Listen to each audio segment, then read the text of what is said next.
नमस्कार दोस्तों, स्वागत है आप सभी का हमारे YouTube चैनल देव जी के ट्रिक्स में। तो दोस्तों हम लोग यहाँ पर हमेशा की तरह हिंदी का फुल टेस्ट लगाएंगे, जहाँ पर आपके 60 प्रश्न हैं। काफ़ी महत्वपूर्ण आपके प्रश्न हैं और जितने बच्चे यहाँ पर जुड़ चुके हैं सभी बच्चे वीडियो लाइक कर दें, शेयर भी कर दें। और जो नए बच्चे हैं वो जो हमने पहले वीडियो बना दिया है उनको भी आप देखते चलिए, है ना। चलिए, यहाँ पर आपसे पहला प्रश्न पूछा है कि हिंदी दिवस कब मनाया जाता है। बिल्कुल सिंपल क्वेश्चन है और हमेशा से पूछा जाता है आपसे ये प्रश्न, कब मनाते हैं।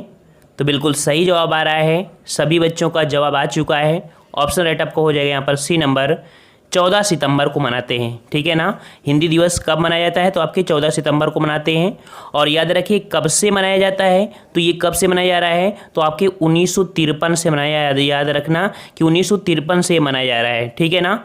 चलिए नेक्स्ट क्वेश्चन आपसे अगला कह रहा है कि आधुनिक भारतीय भाषा अवधि का विकास किस अपभ्रंश से हुआ है। यहाँ पर आपसे अवधि भाषा पूछा है, तो अवधि भाषा का जो विकास हुआ है वो किस अपभ्रंश से हुआ है। कल के भी प्रश्न में आपके ये कह सकते हैं, कल के वीडियो में आपको देखने को मिला था कि जो आपकी पूर्वी हिंदी है जो कि आपकी अर्धमगधी है, तो इसका जो विकास हुआ है कहाँ से हुआ है, अर्धमगधी से हुआ है। ऑप्शन राइट आपका 2 का हो जाएगा बी नंबर, जिसका जवाब बी आ रहा है, बिल्कुल सही जवाब है। चलिए नेक्स्ट क्वेश्चन बताइए कि निम्नलिखित में से ऊष्म व्यंजन कौन से हैं। ऊष्म व्यंजन आपसे पूछा है और ऊष्म व्यंजन जो कि कह सकते हैं जिनमें से ऊष्मा ज़्यादा होती है। ठीक है ना। यहाँ पर 3 का ऑप्शन राइट हो जाएगा, बिल्कुल सही जवाब आ रहा है सभी का। यहाँ पर बी नंबर हो जाएगा, सा और हाँ, ये आपके ऊष्म व्यंजन हैं, तो जवाब हो जाएगा बी नंबर। चलिए नेक्स्ट क्वेश्चन, निष्कपट का संधि विच्छेद बताइए। निष्कपट का संधि विच्छेद बताना है और हमने आपको बताया था कि जो संधि विच्छेद में आपका ये जो सा होता है, सा को चेंज करके विसर्ग लगा दीजिए और आपका बन जाएगा निधन कपट। तो जिसका जवाब यहाँ पर आपका आ रहा है सी नंबर, बिल्कुल सही जवाब है। निष्कपट का जो संधि विच्छेद हो जाएगा आपका सी हो जाएगा। हाँ, जितने बच्चे नए हैं, बिल्कुल जो नए हैं, जिनको बिल्कुल से नए हैं, वो हमारे पिछले वीडियो जो कि बेसिक से हमने बनाया है, प्लेलिस्ट बनी है, वहाँ देख सकते हैं। और ये टेस्ट सीरीज आप ज्वाइन करेंगे तो आपको फ़ायदा जरूर मिलेगा। चलिए अगला है, उल्लास में कौन सी संधि है। उल्लास में कौन सी संधि है, तो भाई उल्लास को अगर हम तोड़ते हैं तो इसका एक परिवर्तन आपका किस प्रकार से हो जाएगा, आपका बनेगा उत धन, आपका बनेगा लास। ठीक है ना। तो यहाँ पर जो आपका चेंज हुआ है वो आपका व्यंजन हुआ है, तो यहाँ पर राइट आंसर आपका हो जाएगा कौन सा, ऑप्शन कब भी हो जाएगा व्यंजन संधि है, तो जिसका जवाब बी आ रहा है, बिल्कुल सही जवाब है व्यंजन संधि। नेक्स्ट क्वेश्चन आपसे कह रहा है कि निम्नलिखित में से अशुद्ध वर्तनी वाले शब्द का चयन करना है। अशुद्ध वर्तनी आपसे पूछा है और देख लीजिए यहाँ पर अशुद्ध वर्तनी जो है वो आपकी किसकी है। देखिए अध्ययन तो आपको इसी प्रकार से लिखा जाता है, अंतर्धान भी इसी प्रकार से लिखा जाता है। ठीक है, लिखा है अंताक्षरी। ठीक है ना। तो यहाँ पर कह सकते हैं अंताक्षरी जो है ये आपका कह सकते हैं त्रुटिपूर्ण है। ठीक है, त्रुटिपूर्ण है, अर्थात यहाँ पर क्या त्रुटिपूर्ण है, तो आपका जो होना चाहिए वो होना चाहिए किस प्रकार से, तो आपका इस प्रकार से बनेगा, अन आधा आपका जो ना होगा ये होगा और ये होगा, मतलब इस प्रकार से आपका अंत्यात और आपका ये जो छरी है तो आपका बनेगा अंत्याक्षरी हो जाएगा। ये आपका बीच में आना चाहिए था, वो आपके नहीं दिया है, तो सी नंबर आपका सही हो जाएगा।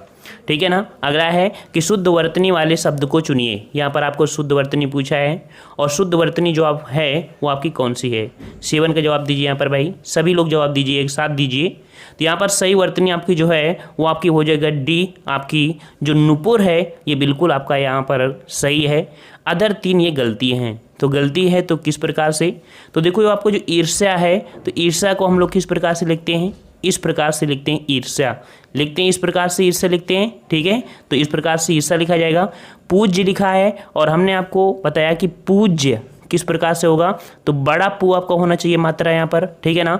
और दिया वाष्प, तो वाष्प में आपको क्या लगा होना चाहिए, ये वाला आपका सा होना चाहिए बीच में, जो ये वाला सा है। ठीक है, तो इस प्रकार से आपके ये तीनों सही हो सकते थे।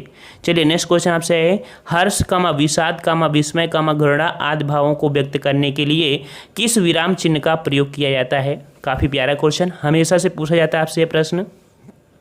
तो 8 का जवाब यहाँ पर सभी के आने शुरू हो चुके हैं और राइट आंसर आपका जो हो जाएगा वो हो जाएगा ऑप्शन राइट बी हो जाएगा, आपका विस्मयादि बोधक आपका हो जाएगा। तो जिसका जवाब यहाँ पर बी आ रहा है बिल्कुल सही जवाब है, सभी का जवाब बिल्कुल सही आ रहा है। चलिए नेक्स्ट क्वेश्चन कि जिस शब्द से किसी एक व्यक्ति या वस्तु का बोध हो उसे क्या कहा जाता है। बताइए भाई, जिस शब्द से किसी एक व्यक्ति या वस्तु का बोध होता है उसे क्या कहते हैं? 9 का ऑप्शन राइट, तो 9 का ऑप्शन राइट हो जाएगा सी, व्यक्तिवाचक संज्ञा कहते हैं। ठीक है ना। आप लोग देखते हैं कि जैसे काशी है, काशी एक है, गंगा एक है, राम भी एक ही हैं। ठीक है ना। तो इस प्रकार से आपकी पर्सनल अर्थात कह सकते हैं व्यक्तिवाचक संज्ञा हो जाएगा। ऑप्शन राइट आपका सी हो जाएगा। अगला है कि दूध में कौन सी संज्ञा है? दूध में कौन सी संज्ञा है? तो यहाँ पर देखिए ये आपका मटेरियल नाउन है, अर्थात इसे कह सकते हैं ये आपका क्या है? द्रव्यवाचक संज्ञा है। ठीक है। देखिए चाहे लोहा हो, सोना हो, चांदी हो, दूध हो, पानी हो, तेल हो, या कह सकते हैं कोई गैस हो। ठीक है ना। क्योंकि ये जो होती हैं आपकी तीनों अवस्था में होती हैं, ठोस, द्रव, गैस, जो आती हैं आपकी द्रव्य अवस्था में आती है, अर्थात कह सकते हैं द्रव्यवाचक संज्ञा हो जाएगा। ऑप्शन राइट आपका यहाँ पर ए हो जाएगा, जिसका जवाब ये आ रहा है बिल्कुल सही जवाब आपका ए सही हो जाएगा। चलिए अगला है कि जो शब्द विशेषण की विशेषता बताता है उसे क्या कहते हैं? सिंपल क्वेश्चन है और प्यारा क्वेश्चन है। तो जो शब्द विशेषण की विशेषता बताते हैं उसे हम लोग बोलते हैं क्या? प्राविशेषण बोलते हैं। क्या बोलते हैं? प्राविशेषण। जो बच्चे नए उनको वो समझ लीजिए। जैसे मान लीजिए, जैसे कि मान लीजिए एक उदाहरण दे देते हैं,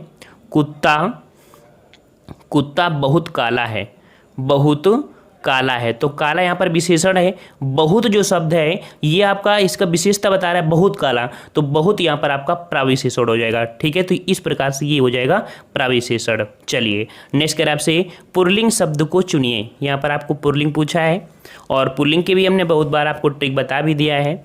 यहाँ पर आपका जो पुल्लिंग हो जाएगा वो आपका हो जाएगा, देखिए यहाँ पर पढ़ना पड़ेगा, याचना, सेना, संस्था, प्रवेश। ठीक है। यहाँ पर राइट आंसर आपका 12 का डी हो जाएगा, प्रवेश। यहाँ पर प्रवेश जो है ये आपका कह सकते हैं आपका क्या है? आपका पुल्लिंग है। ठीक है ना।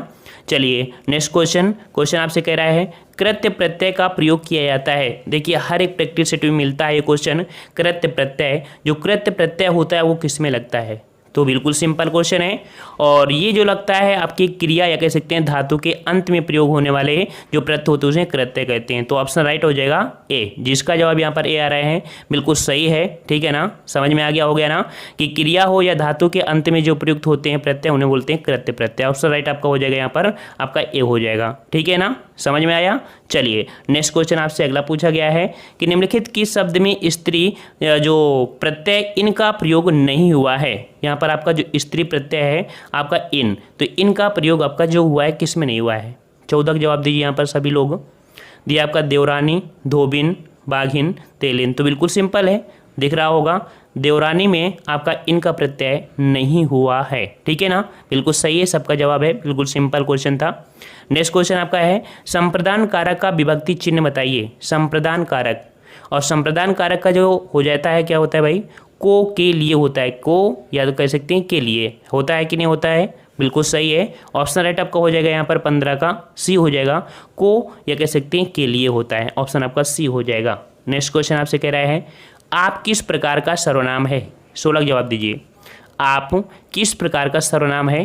तो आप मतलब यहाँ पर स्वयं के लिए प्रयुक्त हुआ है, अर्थात यहाँ कह सकते हैं कि आप निजवाचक सर्वनाम है। ऑप्शन राइट आपका ए हो जाएगा, निजवाचक सर्वनाम है। ठीक है ना। समझ में आ गया। ऑप्शन राइट आपका ए हो जाएगा। ठीक है ना। देखिए ये एक आप होता है जो कह सकते हैं कि पुरुषवाचक वाले से होता है, उससे आपका ये बिल्कुल भिन्न होता है जो कि अपने आप के लिए प्रयुक्त होता है। ठीक है ना। चलिए नेक्स्ट बताइए कि निम्नलिखित में से कौन सी प्रेरणार्थक क्रिया है? प्रेरणार्थक क्रिया कह सकते हैं कि जो प्रेरणा आपकी दी जाती है दूसरे में, आपको दिख रहा होगा कि प्रेरणार्थक क्रिया आपकी इसमें कौन सी है? लिखवाना, चलना, गरमाना, इनमें से कोई नहीं। तो क्या कह रहा है आपसे? लिखवाना। ऑप्शन राइट आपका ए हो जाएगा, लिखवाना हो जाएगा। ए नंबर आपका सही हो जाएगा, जिसका जवाब ये आ रहा है बिल्कुल है। मतलब होता है कि कर्ता स्वयं कार्य न करके किसी दूसरे से कार्य करवाए, उसे बोलते हैं प्रेरित करना, ये कह सकते हैं प्रेरणार्थक क्रिया। ठीक है। चलिए नेक्स्ट क्वेश्चन आपसे पूछा गया यहाँ पर 18 नंबर कि वह घर पहुँच गया वाक्य में किस प्रकार की क्रिया का प्रयोग हुआ है? वह घर पहुँच गया वाक्य में किस प्रकार की क्रिया का प्रयोग हुआ है? 18 जवाब दीजिए यहाँ पर। तो वह घर पहुँच गया, यहाँ पर आपका देखो पॉइंट मिल रहा है, पहुँच और आपका गया, तो दोनों ही आपकी कह सकती हैं क्रियाएं हैं। तो इस प्रकार से आपकी हो जाएगी कौन सी? नेक्स्ट क्वेश्चन आपसे अगला है कि गाय का बहुवचन बताइए। गाय का बहुवचन आपको बताना है, और गाय का जो बहुवचन हो जाएगा क्या हो जाएगा? तो ऑप्शन राइट आपका हो जाएगा यहाँ पर ए नंबर, बिल्कुल सही जवाब है ए नंबर। गाय यहाँ पर आपका हो जाएगा जो कि बहुवचन हो जाएगा, ए नंबर सही हो जाएगा। चलिए अगला है कि पुस्तक पढ़ी जाती है, इस वाक्य में किस वाच्य का प्रयोग हुआ है। पुस्तक पढ़ी जाती है, क्या पढ़ी जाती है, पुस्तक पढ़ी जाती है। तो 20 का ऑप्शन क्या हो जाएगा, पुस्तक आपकी कर्म होती है, और जब पुस्तक कर्म है तो कर्म क्या हो जाएगा, कर्मवाच्य हो जाएगा। तो ऑप्शन राइट आपका बी हो जाएगा, कर्मवाच्य हो जाएगा। तो जिसका जवाब ये बी आ रहा है बिल्कुल सही जवाब है। चलिए अगला बताइए यहाँ पर कि निम्नलिखित में से कौन सा शब्द तुर्की भाषा का नहीं है। तुर्की भाषा का नहीं है आपको बताना है। चलिए जवाब दीजिए यहाँ पर 21 का। तो तुर्की भाषा का आपका जो नहीं है, कौन सा नहीं है, 4 जवाब है आपके पास। राइट आंसर आपका बी हो जाएगा, पैगंबर। ठीक है, जिसका जवाब बी आया है बिल्कुल सही है। पैगंबर तुर्की भाषा का नहीं है, बल्कि ये आपके कैसा है, ये फारसी भाषा का है। ठीक है, पैगंबर कैसा है, फारसी भाषा का है। ठीक है, और वहीं पर देखा जाए तो जैसे बेगम होता है, बारूद, चेचक, दरोगा, बीवी, कुली, चाकू आदि आपकी तुर्की भाषा में आते हैं। ठीक है, चलिए नेक्स्ट क्वेश्चन आपसे कह रहा है, उसने मुरारी को मारा था, इस वाक्य में भूतकाल का कौन सा प्रकार है। उसने मुरारी को मारा था, वाक्य में भूतकाल से आपसे पूछा है। तो आपसे पूछा है भाई उसने मुरारी को मारा था, मारा था तो इसका मतलब है कि जरूर मारा था। इसका मतलब ऑप्शन राइट आपका डी हो जाएगा, पूर्ण भूतकाल है यहाँ पर। ठीक है, तो जिसका जवाब आपका डी आ रहा है बिल्कुल सही जवाब है, पूर्ण भूतकाल हो जाएगा। नेक्स्ट क्वेश्चन आपसे अगला कह रहा है यहाँ पर, कह रहा है आपसे कि कुछ किस प्रकार का परिमाणवाचक क्रिया विशेषण है। कुछ किस प्रकार का परिमाणवाचक क्रिया विशेषण है, कुछ। तो भाई कुछ है यहाँ पर, तो कह सकते हैं कि यहाँ पर आपका हो जाएगा न्यूनता बोधक। क्या हो जाएगा, न्यूनता बोधक हो जाएगा। ऑप्शन राइट आपका बी हो जाएगा, न्यूनता बोधक। ठीक है, समझ में आ गया हो। कुछ कुछ मतलब होता है थोड़ा बहुत की बात करता है ना, न्यूनता। ऑप्शन आपका बी हो जाएगा। चलिए अगला जवाब दीजिए, ए का उच्चारण स्थान कौन सा है। ए का उच्चारण स्थान कौन सा है, तो बताइए भाई। ये भी क्वेश्चन आपका अच्छा है, प्यारा है क्वेश्चन। तो देखो कंठ एवं तालु से, ठीक है, कंठ एवं तालु में जीभ की स्पर्श से बोले जाने वाले ये आपके वर्ण हैं, इसलिए ऑप्शन राइट आपका ए हो जाएगा, कंठ और तालु। तो जिसका जवाब आपका ए आ रहा है बिल्कुल यहाँ पर सही जवाब है सभी का, वेरी गुड। ऑप्शन राइट आपका ए हो जाएगा। चलिए अगला है, भरपेट में कौन सा समास है। बिल्कुल सिंपल क्वेश्चन है भाई, भरपेट में कौन सा समास है। तो भरपेट अर्थात पेट भर, ठीक है ना। तो यहाँ पर भर जो है ये आपको एक प्रकार का अव्यय है, तो इस प्रकार से आपका हो जाएगा अव्ययी भाव समास। और अव्ययी भाव समास में जो पहला पद होता है वही आपका प्रधान होता है। तो ऑप्शन राइट आपका ए सही हो जाएगा। नेक्स्ट क्वेश्चन आपसे अगला पूछा है, झूठ मत बोलो, इस वाक्य में मत कौन सा निपात है। झूठ मत बोलो, इस वाक्य में जो मत है ये आपका किस प्रकार का निपात है। ठीक है, हमने निपात के बारे में बताया था कि निपात उनको कहते हैं जो सेंटेंस में प्रयोग तो होते हैं लेकिन सिर्फ इनको अलग से कहीं प्रयोग नहीं कर सकते हैं। सेंटेंस को सुंदर बनाने में हम लोग इन शब्द का प्रयोग करते हैं जो निपात होते हैं। तो यहाँ पर ये जो मत शब्द है ये आपका है ऑप्शन राइट आपका डी, ये आपका निषेध बोधक है। ठीक है, मत मतलब देखो निगेटिव सेंस बता रहा है ना, तो निषेध बोधक हो जाएगा, ऑप्शन डी हो जाएगा। अगला है कि स्त्रीलिंग शब्द का चयन कीजिए। स्त्रीलिंग शब्द का चयन करना है और यहाँ पर आपका स्वर्ग है, दंड है, जाति है और यवन है। तो बिल्कुल पढ़ने से आपको पता चल रहा होगा कि जो जाति है वो आपका यहाँ पर स्त्रीलिंग है। ऑप्शन राइट आपका यहाँ पर सी हो जाएगा, जाति है ना। बोलते हैं कैसा या कैसी, दो शब्द हमने आपको बताया है, कैसा या कैसी। अगर कैसा बोलोगे ना, जाति कैसी है, ये तो बोलते हैं ना आपकी जाति कैसा है, जाति कैसी है। तो कैसी जो आपका इंगित करता है वो स्त्रीलिंग को, ऑप्शन राइट आपका सी हो जाएगा। नेक्स्ट क्वेश्चन आपसे अगला पूछा गया है कि निम्नलिखित में से तत्सम शब्द का चयन करना है। और तत्सम शब्द जो कि कह सकते हैं शुद्ध संस्कृत के शब्द होते हैं। और यहाँ पर जो जवाब आ रहे हैं बच्चों के वो आपका हो जाएगा निकृष्ट। ऑप्शन राइट आपका बी हो जाएगा, निकृष्ट। और वैसे भी हमने आपको बताया है कि जो ये आपके संयुक्त व्यंजन होते हैं या कह सकते हैं आधा जो सा होता है इस प्रकार का, वो 99% आपका इसी प्रकार के होते हैं। ठीक है, तो निकृष्ट ऑप्शन राइट आपका हो जाएगा। यहाँ पर जो अब तत्सम है निकृष्ट आपका हो जाएगा। 28 का ऑप्शन राइट आपका बी हो जाएगा, निकृष्ट तत्सम शब्द है। ठीक है ना। चलिए नेक्स्ट क्वेश्चन आपसे अगला है, उन्मेख किस प्रकार का शब्द है। उन्मेख किस प्रकार का शब्द है। तो उन्मेख जो आपका है ये एक तद्भव शब्द है, ये आपके पिछली वीडियो भी मिला था। और इसका जो आपका राइट तत्सम बोलेंगे कि तत्सम क्या हो जाएगा इसका, तो उन्मेष हो जाएगा, अर्थात जो खा है, खा का परिवर्तन आपका सा में हो जाएगा। तो इस प्रकार से राइट आंसर आपका यहाँ पर हो जाएगा कि उन्मेष जो है वो आपका तद्भव है, और इसका जो तत्सम आपका बनेगा उन्मेष का, तो आपका लास्ट में जो आपका खा है उसकी जगह सा हो जाएगा। ठीक है, चलिए अगला जवाब दीजिए। यहाँ पर कह रहा आपसे कि निम्नलिखित में से किस शब्द में उप उपसर्ग नहीं लगा है, उप उपसर्ग आपका नहीं लगा है, आपको बताना है। 30 का जवाब दीजिए यहाँ पर भाई। तो 30 का ऑप्शन राइट आपका हो जाएगा यहाँ पर, जल्दी जल्दी जवाब दीजिए।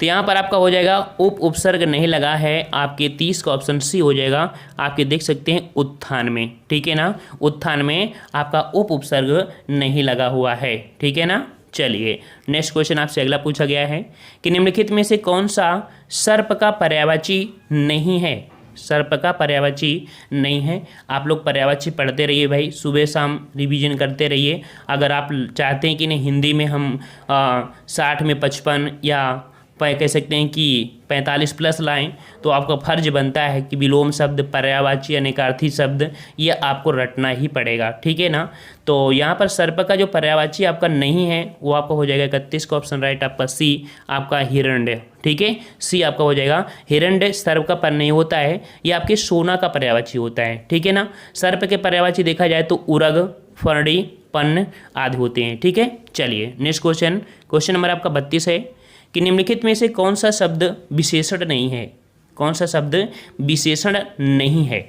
तो देखते हैं यहाँ पर आपका जवाब क्या आ रहा है सभी का। तो विशेषण नहीं है आपका 32 का डी, जिसका जवाब डी आ रहा है बिल्कुल सही है। यहाँ पर जो विशेषण आई हैं वो आपका अर्थ जो है विशेषण नहीं बल्कि ये विशेष है। ठीक है, ये क्या है आपका विशेष है, शेष शब्द आपके यहाँ पर विशेषण है। चलिए नेक्स्ट कर आपसे, वाचस्पति किस समास का समस्त पद है, वाचस्पति। और एक दो ही हमने बताया था कि एक दो रट लीजिएगा, इस प्रकार के क्वेश्चन आपके आ जाते हैं। तो वाचस्पति जो आपका है ये आपका अलुक तत्पुरुष समास का समस्त पद है। तो आंसर राइट आपका हो जाएगा बी, जिसका जवाब बी आ रहा है बिल्कुल सही है, अलुक तत्पुरुष समास आपका हो जाएगा। ठीक है ना, कह सकते हैं कि अलुक तत्पुरुष समास वाले पदों में पूर्व पद में विभक्ति शेष रहती है। ठीक है, शेष रहती है अलुक तत्पुरुष में। चलिए अगला है कि वही मनुष्य है जो मनुष्य के लिए मरे, इस पंक्ति में कौन सा अलंकार है, वही मनुष्य है जो मनुष्य के लिए मरे, इस पंक्ति में कौन सा अलंकार है। 34 का जवाब दीजिए भाई। तो यहाँ पर आपका ऑप्शन वही मनुष्य है जो मनुष्य के लिए मरे, यहाँ पर आपका हो जाएगा कि जब एक शब्द या वाक्य खंड की आवृत्ति उसी अर्थ में प्रस्तुत हो। ठीक है, यहाँ पर ऑप्शन राइट हो जाएगा बी नंबर लटानुप्रास। ठीक है, बिल्कुल सही जवाब, जिसका जवाब बी आया है बिल्कुल सही जवाब है। ठीक है, इस वाक्य में मनुष्य शब्द की जो आवृत्ति आपकी हुई है 2 बार हुई है और दोनों का अर्थ आदमी है, किंतु तात्पर्य या अन्वय में कह सकते हैं भेद है। पहला मनुष्य करता है और दूसरा जो मनुष्य है वो आपका संप्रदान है। ठीक है, चलिए अगला क्वेश्चन आपसे अगला पूछा गया है कि निम्नलिखित में से कौन सा इच्छावाचक वाक्य है, इच्छावाचक वाक्य है। तो इच्छावाचक अर्थात यहाँ पर आपका जो ऑप्शन हो जाएगा तुम अपने कार्य में सफल हो, है ना, तो यहाँ पर आपका डी हो जाएगा, ये आपका इच्छावाचक है। ठीक है, तुम अपने काम में सफल हो, ऐसी इच्छाएं दिया करते हैं। ठीक है, तो ऑप्शन आपका डी हो जाएगा, 35 का डी। नेक्स्ट क्वेश्चन, अशुद्ध वाक्य का चयन करना है और पढ़ लीजिए यहाँ पर 36 में क्या गलती है आपकी, क्या नहीं गलती है। यहाँ पर आपकी जो गलती है वो आपकी किस में है, हम तो अवश्य जाएंगे, थोड़ी देर बाद वे वापस लौट आए। तो मिल गया होगा आपको गलती, क्या मिल गई आपको। तो यहाँ वाक्य में वापस एवं लौट दोनों शब्द प्रयोग हुए हैं, वापस भी है, लौट है, तो इनमें से एक कर देते तो आपका सही हो जाता, समझ गए ना। तो ऑप्शन राइट आपका बी हो जाएगा। चलिए नेक्स्ट कर आपसे कि कुंभिल किसका पर्यायवाची शब्द है, कुंभिल किसका पर्यायवाची शब्द है, कुंभिल। तो भाई कुंभिल किसका होगा, 37 का जवाब दीजिए। तो 37 का ऑप्शन राइट आपका हो जाएगा कुंभिल चोर का पर्यायवाची शब्द होता है। ऑप्शन राइट आपका ए हो जाएगा, चोर का पर्यायवाची। किसका जवाब है आपका चोर हो जाएगा, ऑप्शन राइट आपका ए हो जाएगा। इसके और भी होते हैं, तस्कर, दस्यु, मोशक, खनक आदि होते हैं। ठीक है, चलिए अगला है कि निम्नलिखित में से कौन सा अक्षर का अनेकार्थक शब्द नहीं है, अक्षर का अनेकार्थक शब्द आपका नहीं है, कौन सा, 38 जवाब दीजिए। तो अक्षर के अनेकार्थी शब्द जो आपके यहाँ पर कह सकते हैं नहीं पूछा है यहाँ पर भाई, देखो नई शब्द आपको दे दिया है, तो राइट आंसर आपका 38 का हो जाएगा यहाँ पर डी, आकाश। ठीक है, आकाश आपके अक्षर का पर्यायवाची नहीं है। और कह सकते हैं कि इसके अक्षर के नकारार्थी जो अनकार्थी होते हैं, ब्रह्मा, विष्णु, शिव, धर्म, मोक्ष, गगन, सत्य, जल, तपस्या, अकर आदि वर्ड होते हैं। ठीक है, चलिए अब आपको यहाँ पर 39 से 41 तक जो कि आपकी गद्यांश हैं, और इसको हमने बता दिया है कि एग्जाम समय आपको बता देंगे कैसे सॉल्व करना है। वैसे हमने बहुत बार बता दिया है, हम स्किप कर देते हैं और सबको यहाँ पर कह सकते हैं कि पूरे के पूरे नंबर यहाँ पर दे रहे हैं, आप लोग ऐड कर सकते हैं।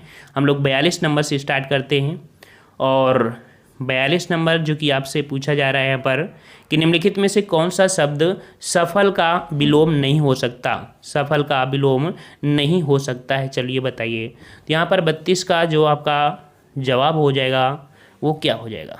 सही जवाब, सफल का विलोम शब्द आपका असफल, ऑप्शन राइट आपका।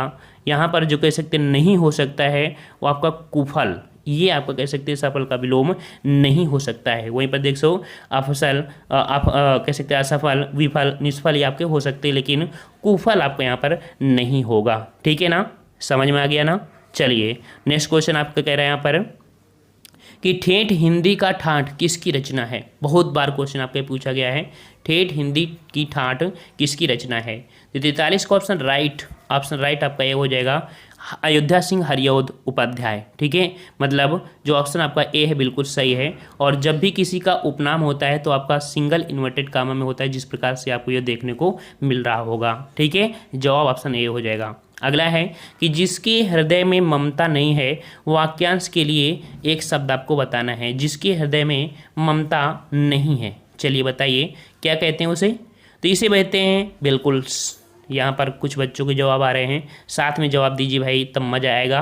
बिल्कुल फटाफट आंसर आना चाहिए। तो बिल्कुल सही जवाब है, ऑप्शन राइट हो जाएगा बी, निर्मम होता है। क्या होता है भाई? निर्मम, ऑप्शन राइट आपका बी हो जाएगा। अगला है कि निम्नलिखित में से किसमें मुहावरा एवं उसके अर्थ का सुमेलन सही नहीं है? अर्थात मुहावरा दिया है और किसी न किसी में एक त्रुटि दी गई है, तो दिया है ईंट से ईंट बजाना।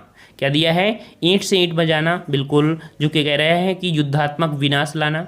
अच्छा, अक्ल पर पत्थर पड़ना अर्थात बुद्धि भ्रष्ट होना। सी दिया है कलेजा ठंडा होना, कह रहा है बाधा दूर होना। तो भाई यहाँ पर कलेजा ठंडा होना मुहावरे का अर्थ होता है संतोष होना, जबकि यहाँ पर जो गलत दिया गया है, ठीक है, कांटा निकालना, अर्थात यहाँ पर कह सकते हैं कि सी वाला आपका गलत है। कलेजा ठंडा होना मुहावरे का अर्थ होता है संतोष होना। ठीक है, तो इस प्रकार से ये आपकी त्रुटिपूर्ण था। नेक्स्ट क्वेश्चन आपका दिया है कि विभत्स रस का स्थायी भाव बताइए। हमेशा से आपको है, और किसी बच्चे ने जवाब दिया जाए कि सर रस समझ में नहीं आती, तो भाई रस में क्या प्रॉब्लम है यार? रस में आपको रस और स्थायी भाव पढ़ना है, जो कि हमने आपको बता भी दिया है, और आप सर्च करेंगे तो आपको मिल भी जाएगा वीडियो, जिसमें हमने बता दिया है, एक वीडियो में पूरा रस कंप्लीट कर दिया है। आप सर्च करना चाहें तो कर सकते हैं, देव जी के ट्रिक रस, तो आ जाएगा वीडियो आपको ओपन होके। ठीक है, तो विभत्स रस का जो स्थायी भाव होता है क्या होता है? 46 का ऑप्शन राइट आपका 80 हो जाएगा। आपका हो जाएगा जुगुप्सा, या कह सकते हैं घृणा होता है। ठीक है, जुगुप्सा या घृणा होता है। भयानक रस का क्या होता है? भय होता है।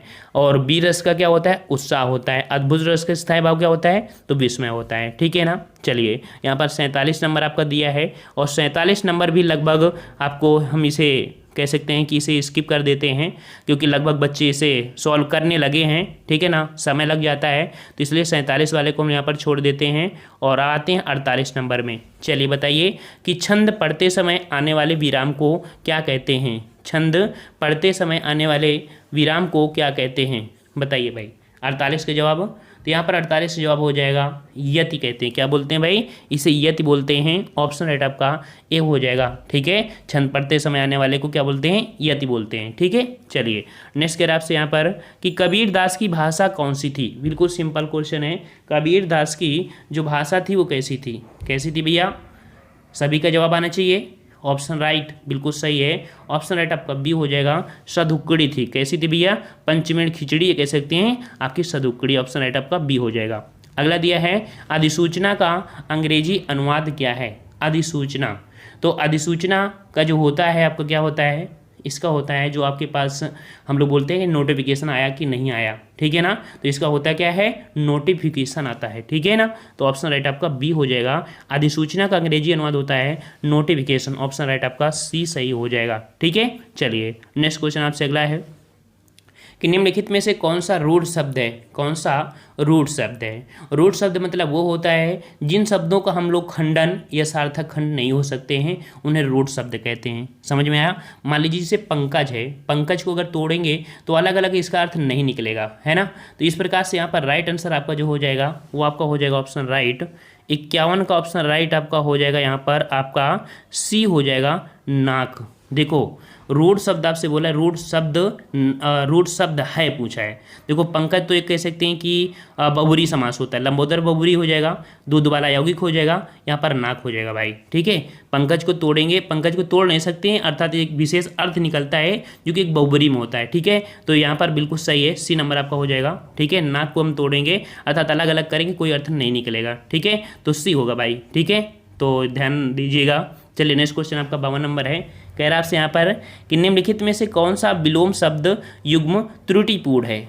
यहाँ पर आपका विलोम शब्द के जो युग्म है उनमें कोई ना कोई आपकी त्रुटि दी है, और त्रुटि आपकी किस में है। तो यहाँ पर आपको देखिए त्रुटि आपको दिख रही होगी शायद। दिया है अथ का, दिया है इत जो कि बिल्कुल सही है। फिर आपका दिया है आपका उत्कर्ष का, दिया है आकर्ष। तो भाई उत्कर्ष का आकर्ष नहीं होता है, इसका होता है उत्कर्ष का होता है अपकर्ष होता है। क्या होता है, अपकर्ष होता है। तो इस प्रकार से ये आपका यहाँ पर गलत था, ठीक है। चलिए नेक्स्ट क्वेश्चन कि निम्नलिखित में से किस शब्द में निर उपसर्ग नहीं लगा है, निर उपसर्ग नहीं लगा है। 53 का बताइए यहाँ पर। तो 53 का जवाब निर उपसर्ग आपका नहीं लगा है किसमें। तो ऑप्शन राइट 53 का हो जाएगा, ऑप्शन राइट आपका बी हो जाएगा। यहाँ पर जो निकृष्ट है, निकृष्ट में आपका निर उपसर्ग आपका यहाँ पर नहीं होगा, ठीक है ना। चलिए नेक्स्ट क्वेश्चन को आते हैं। क्वेश्चन आपसे अगला पूछा गया है कि निम्नलिखित में से कौन सा विशेषण शब्द नहीं है। विशेषण शब्द आपका पूछा है यहाँ पर 54 नंबर। तो विशेषण शब्द आपका जो नहीं है आपसे पूछा है, विशेषण शब्द नहीं है 54। ऑप्शन राइट आपका हो जाएगा ए नंबर चौमास, ठीक है। चौमास शब्द जो आपका है ये आपका क्या है, विशेष से है। क्या है, विशेष से है। और इसका अगर विशेषण बताएं तो इसका विशेषण बनता है चौमासा। क्या बनता है, चौमासा बनता है। थोड़ा थोड़ा अंतर होता है, ठीक है। चलिए नेक्स्ट क्वेश्चन आपसे अगला है कि निम्नलिखित में से कौन सा क्रियापदबंध है, क्रियापदबंध है। तो भाई यहाँ पर क्रियापदबंध मतलब कह सकते हैं, इसे समझें कि क्रियापदबंध कि कह सकते हैं कि जब काम देने वाला पदबंध जो होता है वो आपका क्रियापदबंध कहलाता है, काम देने वाला, ठीक है। तो यहाँ पर क्रिया का काम देने वाला जो पदबंध है वो है आपका सी, लौट कर कहने लगा, ठीक है। अदर में देखो क्रिया नहीं आपको दिख रही होंगी, जो डबल क्रिया आपकी है लौट कर कहने लगा, वो आपका ये हो जाएगा, ठीक है। तो ऑप्शन राइट आपका सी हो जाएगा। चलिए नेक्स्ट क्वेश्चन, थोड़ा देखो ये क्वेश्चन को समझना पड़ेगा, इतनी ईजी भी नहीं था। नेक्स्ट क्वेश्चन आपका 56 नंबर है कि निम्नलिखित में से कौन सा शब्द विशेष से नहीं है, विशेष से नहीं है। 56 का जवाब दीजिए। तो यहाँ पर आपका विशेष से पूछा है, और कह सकते हैं यहाँ पर आपका जो विशेष नहीं है, विशेष नहीं है ये आपसे पूछा है। तो 56 का ऑप्शन आपका सी, जो आपका क्षीण है, क्षीण ये आपका विशेष नहीं है, ये आपका विशेषण है, ठीक है। क्या है भाई, ये विशेषण है, और इसका जो विशेष से बनता है वो आपका क्षय बनता है। क्या बनता है इसका, तो इसका विशेष से आपका क्षय बनता है। समझ में आ गया। चलिए नेक्स्ट क्वेश्चन आपसे दिया है सुषुप्त का विलोम बताइए। सुषुप्त का विलोम आपको बताना है, और सुषुप्त का जो विलोम आपका बनेगा क्या बन जाएगा, एक साथ जवाब दीजिए। काफ़ी प्यारा सभी लोगों को कमेंट आते हैं साथ में, बहुत अच्छा लगता है जब बिल्कुल साथ में कमेंट आते हैं। तो सुषुप्त का जो विलोम हो जाएगा वो हो जाएगा ऑप्शन आपका डी, आपका जागृत हो जाएगा। क्या हो जाएगा, सुषुप्त का जागृत हो जाएगा। ऑप्शन राइट आपका डी सही हो जाएगा, ठीक है ना। अगर बात करें सुमित का, तो सुमित का विलोम होता है कुमति, ठीक है, कुमति होता है। और समष्टि का विलोम, तो समष्टि का विलोम आपका व्यष्टि होता है। और विधि का विलोम जो होता है वो आपका निषेध होता है, ठीक है। चलिए नेक्स्ट कह रहा आपसे 58 नंबर कि निम्नलिखित में से कौन सा वाक्य अशुद्ध है, कौन सा वाक्य अशुद्ध है। 58 का जवाब दीजिए। तो अशुद्ध वाक्य आपसे पूछा है, तो यहाँ पर देखते हैं किसका जवाब आ रहा है। सबसे पहले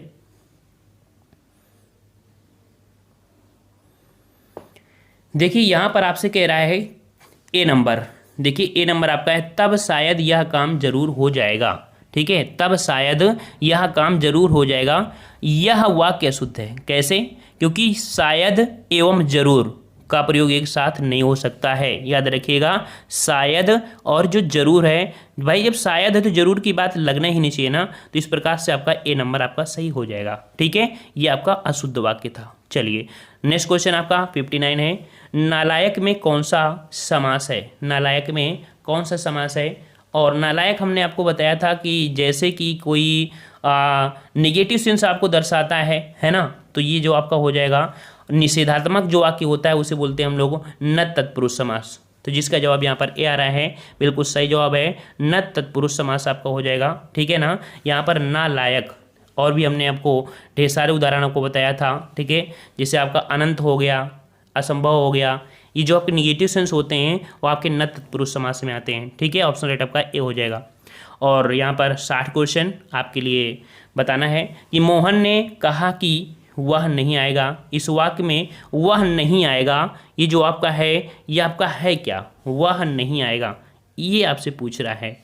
तो यहाँ पर देख सकते हैं ये जो आपका है ये आपका हो जाएगा वह नहीं आएगा। यहाँ पर आपका ये जो काम करेगा ये आपका संज्ञा का काम करेगा। क्या करेगा? संज्ञा। तो ये हो जाएगा आपका संज्ञा उपवाक्य हो जाएगा। ठीक है, तो ऑप्शन राइट आपका 60 का हो जाएगा ए नंबर। वह नहीं आएगा, इस वाक्य में नहीं आएगा, जो संज्ञा उपवाक्य है। ठीक है, जो कि कह सकते हैं कि आश्रित उपवाक्य संज्ञा की तरह प्रयोग किया गया है यहाँ पर। ठीक है ना, ऑप्शन राइट आपका यहाँ पर ए हो जाएगा। तो इस प्रकार से आप लोगों ने काफ़ी सहयोग दिया और लास्ट तक आपने टेस्ट लगाया, सभी को बहुत बहुत धन्यवाद। ठीक है, तो आज के लिए इतना ही, मिलते हैं नए वीडियो में, तब तक के लिए धन्यवाद। जय हिंद, जय भारत।